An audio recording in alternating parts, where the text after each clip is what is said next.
A scholar is defined as a person with profound knowledge of a particular subject. There have been many scholars throughout history, men and women who made a difference in their societies. Their legacies have echoed through decades. Citizens of every class have heard and seen the contributions of these people. Their monuments can be seen inside museums with paragraphs engraved with golden ink. Today, a young generation of scholars fill classrooms with great ambition, not to supersede the people who came before them, but to build their own identity. Homiler Elie Phanor is a native of New Jersey with great aspirations in the world of education, and his journey of becoming a scholar began over 20 years ago. I grew up in Elizabeth, New Jersey, and from those experiences in Elizabeth, New Jersey, I was brought up in institutions that were mainly spiritual based, so a lot of Catholic institutions.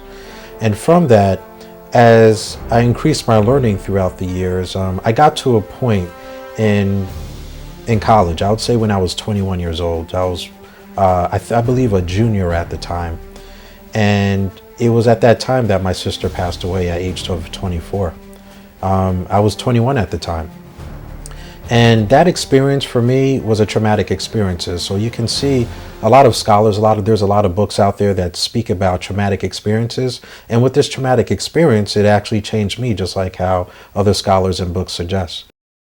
It says, and now when Jesus heard this, he withdrew from their abode to a desolate place by himself. So when it says he went to a desolate place by himself, what was he doing? He was meditating, right? So even Jesus meditated. So if Jesus meditated, that means that we essentially have to meditate, right? Absolutely. Everybody has a gift to offer, but only a few choose to use it. Eli's gift is educating others to follow a certain path to reach their purpose. I believe that finding your purpose is very important because we can use Jesus Christ as an example. In John chapter 3, verse 16, it says, God so loved the world that he gave his only begotten Son, so that whoever shall believe in him should not perish but have everlasting life. So what was the purpose that Jesus came here? In order to save us, so that we would not perish and so that we would have everlasting life. So even Jesus had a purpose of coming here on earth. So essentially, everyone has a purpose, and living life without a purpose, I believe, is living life as if you're driving in a car and having no destination. My main purpose is educating others and influencing others to make the best decisions possible. So how do I do that? I mainly do that by attempting to educate others on different facets of knowledge that I have, whether it be through business, whether it be through communication, leadership, education, and other facets.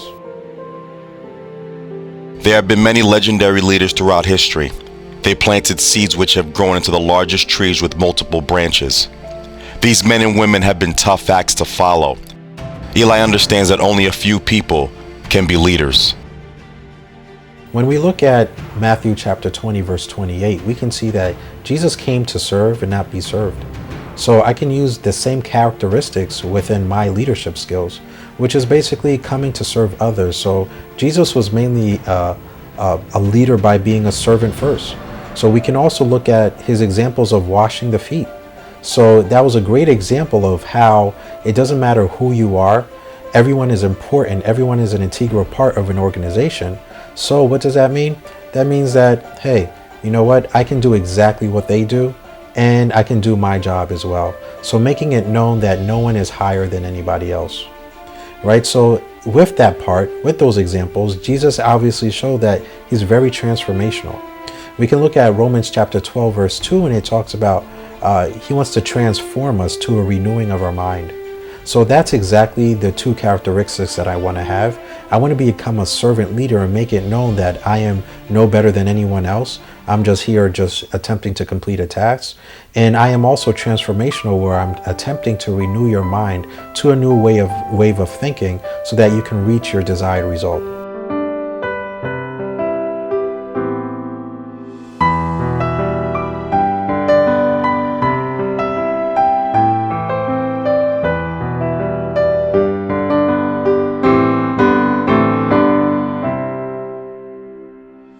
Eli's been playing the piano and the keyboard for almost 20 years. He has played at concerts, and he has also been invited to play at several congregations. But his greatest joy comes from speaking at workshops before a multi-generational audience. So what I enjoy most about inspirational speaking engagements is that I'm able to help people reach another destination of thinking that they never thought that they could ever reach. I particularly like the feedback that I receive, which is mainly they feel like they've been changed, they feel like they've learned something new.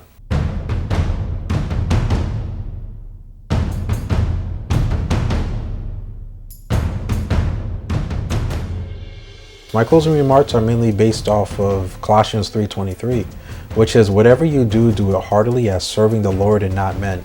What does this essentially mean to me? This means to me that whatever I do, I have to put on a focus level of that I'm doing it for the Lord and no one else but Him.